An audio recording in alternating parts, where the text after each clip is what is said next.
Oh, just so you know, I use a lot of like class language, but that is simply for like what the title of what our thing is. I don't pretend in any way that these are like kink classes or anything like that. So I just wanted you guys to be aware of my language usage. All Yeah. right. So 3, 2, 1.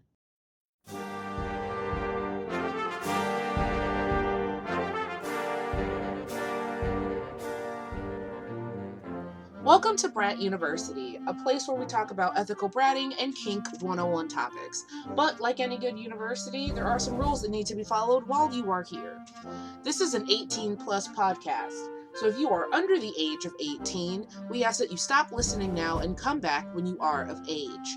Second, any of the knowledge in this podcast is based upon the knowledge, experience, and opinions of those who appear on the podcast. Please make sure that you are doing your own research following the listening of this podcast. And last rule, make sure to have fun and enjoy. Break a heart like an eggshell, cardiac arrest or heart attack. Throw a tantrum, baby doll me up cause I'm a brat. I'm a handful, demi devil pyromaniac. Bitch I am one, throw a tantrum.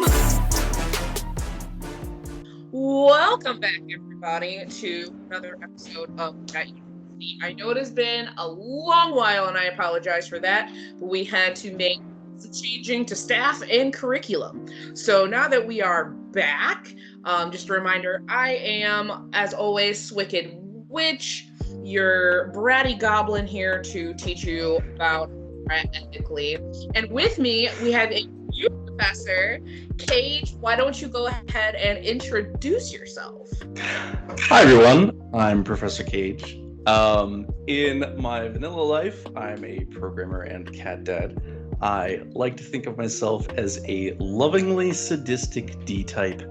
I have been practicing polyamorous for about a year now.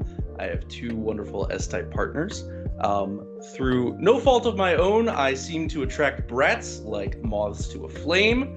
And I gotta say that one of my favorite things in the whole world is when someone is actively bratting at me, I can just give them a look and I get to watch them squirm and get the, oh, I'm in danger look on their face. I'm in danger. Until you meet brats like me, where that doesn't work all the time. Well, I mean, some brats require a slightly heavier hand. So you mentioned how long you were in the poly lifestyle. How long have you been in the kink lifestyle? I've been practicing kink for about 2 years actively, though I've been kind of on the fringes of the community for much longer than that, probably 12 years or so. Just kind of, it's something that I've been interested in. I was introduced to at about 18, and so I've kind of been lurking around, but not actively practicing for most of that time. Lurker, just sitting in the you voyeur. I mean... So you talked about how, you seem to attract brats like moths to a flame. Was that like on purpose? Is that just something innately with your personality? What do you think causes that reaction from so many bratty people?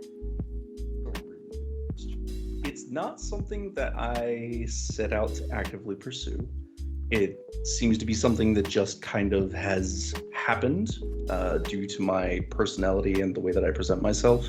I like to think that perhaps this is a little bit of ego boosting on my part, but I like to think that I'm a relatively safe person to brat with. And I think people tend to recognize that. And that just, honestly, it brings out the bratty nature in people who didn't realize beforehand that they were brats. There have been several instances where people have found themselves bratting at me and then later come to me and gone, what the hell was that? I didn't know I was like that. I will agree with that. So for those that don't know, me and Cage are friends IRL. And when I first met them, honestly, the first thing you even triggered in me was something with my little, and I don't remember what you said, but I was like looking at stickers, and I had a reaction. I had a reaction because, you know, stickers are definitely something I enjoy and definitely something that leans more into like my little tendencies. What did you say? It was something to do with pins. There were pins on your backpack, and I looked at them and I was like, oh, that's a little thing. And the look you gave me was absolutely priceless. But ever since then, me and Kate have been friends, and I will definitely say I brat a lot at you. One, because yes, you are a very safe person to do that with, and I know that you won't take it like personally, as far as like, you know, I'm doing this to like my friend, and I'm more doing this to be playful. And I do remember early on, like, I'd always told you, like, hey, if this bothers you, like, I can stop, or, you know, because we are ethical brats around here, and we don't just brat at people we don't know. But you were like, nah, I'm good. And so I think from there, of course, my bratty self was like, how far can I get before more extreme measures have to be taken to tame the brat? And as someone that's been in the community for a while, I don't get many chances to brat because not a whole lot of people like brats, unfortunately. And so it was a part of myself that had stayed hidden. And so once I found a safe spot to do that, I had to like rein myself in, because I was just like, okay, we're being a little extra. But it was like, my brat was like, haha, finally! And it was a really awesome feeling. As far as brats go, do you have a preference? Like, you prefer brats to other forms of submissives?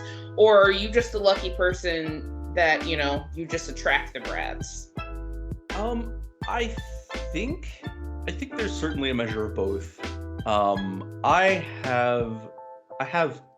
was doing some research before our recording session, and I was doing a lot of kind of introspection about why I do what I do and why I enjoy the things that I do.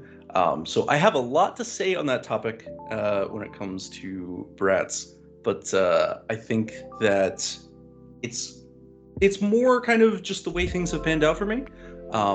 But it's certainly not something that I initially set out. It wasn't a goal initially. But I really do enjoy that kind of give and take of, you know, poke the bear and experience the consequences. Consequences are so fun, though. They're so fun. So I will go into a little bit of why, when I was looking for a professor to fill the spots of my other co-host, why I had asked John, because I went to Cage and asked him,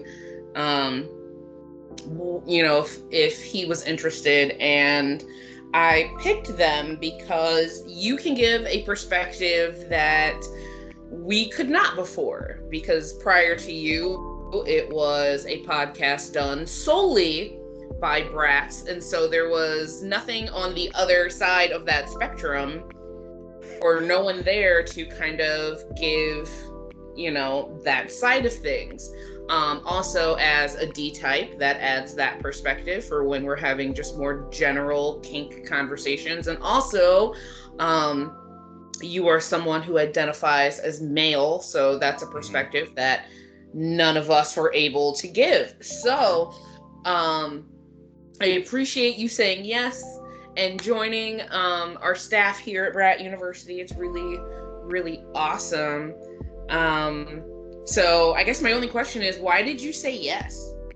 I've never done a podcast before, and it sounded like a really interesting project, honestly. I was looking forward to kind of sharing my views on the subject, and B, honestly, the research that I've done in preparation for these episodes has been kind of illuminating for me. So self growth, and also just it seemed like a fun project. All right. Well, like I said, thank you for joining us. And I know that this was a short episode, but we will be sure to catch you in the next one, because I think that's the bell. There it is. So remember to go and check the show notes below to follow us on all of the things. And thanks for coming. Did you like what you heard? Then make sure to never miss a class. You can find us on one of your favorite podcatchers, which include Apple Podcasts, Google Podcasts, Podbean, Spotify, and Good Pods. You can also find us on Twitter and TikTok at Brat University. Make sure to look in the show notes below to join our Discord server. We can't wait to hear from you.